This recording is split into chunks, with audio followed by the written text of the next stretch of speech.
અહીં બેનો બેઠી ઘણી બેનો ખબર છે. 6ઠ્ઠા એપિસોડમાં અનુપમાને હું સીન બની ગયો તો એને બધી ખબર છે.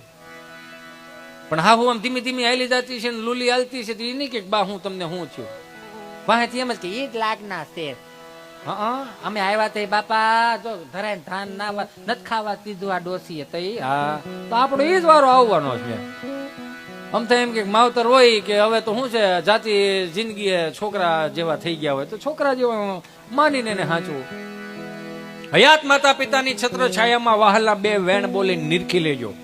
હોઠ અડધા બેડ્યા ગયા પછી ગંગાજળ મૂકીને શું કરશો? અંતરના આશીર્વાદ આપનારને સાચા આદિથી ક્ષણભર ભેટી લેજો. હયાતી નહીં હોય તો નતમસ્તકે છબીને નમન કરીને શું કરશો? કાળથી થપાટ લાગશે, અલવિદાય થઈ જશે, પછી પ્રેમાળ હાથ તમારા ઉપર કદી નહીં ફરે. લાખ કરશો ઉપાય તો વાત્સલ્યનો લાવો નહીં મળે. દિવાણખંડમાં તસવીર મૂકીને શું કરશો? શ્રવણ બનીને ગડપણની લાકડી થાજો. એ થતી હાથ પકડી ક્યારેક તીર્થ સાથે ફરજો. માતૃદેવ ભવ પિતૃદેવ ભવ સનાતન સત્ય છે. મા બાપ મરી ગયા પછી રામ નામ સત્ય છે બોલીને હું કરશું?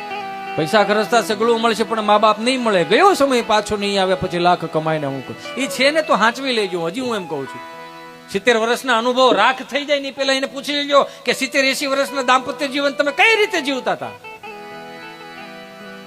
5-5, 6-6 ભાઈઓ હોય છતાંય આ દિવાલથી આ દિવાલને ખબર ન પડતી કે આ ઘરમાં ઝઘડા છે.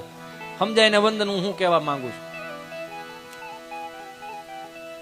કોઈ દી આ દિવાલથી આ દિવાલ ખબર ન પડી. દાંપત્ય જીવન કેટલા ઉજળા. ખાવા કાંઈ નહોતું, શું વાતું કરવું. 50-50 વીઘાના ખેતરમાં સાધન સામગ્રી કાંઈ નહોતી. 20-20 દાડિયાના ભાત કરવા 4 વાગે જાગી જવાનું, બપોરે ભાત દેવા જવાનું, વળી પાછું દિયેત મેં 5 વાગે ઢોર ઢાકર દોવાના, વળી પાછા બધાના રોટલા ગળવાના. પણ એ બાપે એ દીકરીએ કદી માડીએ કદી એના બાપની ઘરે જઈને કીધું નથી કે મને આટલા કામના ઢવડામાં તમે હું મને આપી એમ.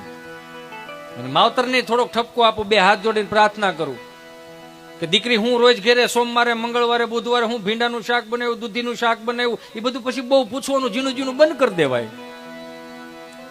કેમ કે એનું રીઝન હતા આ માવડીઓના દાંપત્ય જીવન ઉજળા એટલા માટે ગયા ફોનની સુવિધા નહોતી.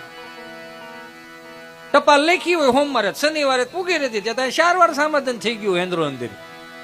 સમજાય ને વંદન હું કહેવા માંગુ છું.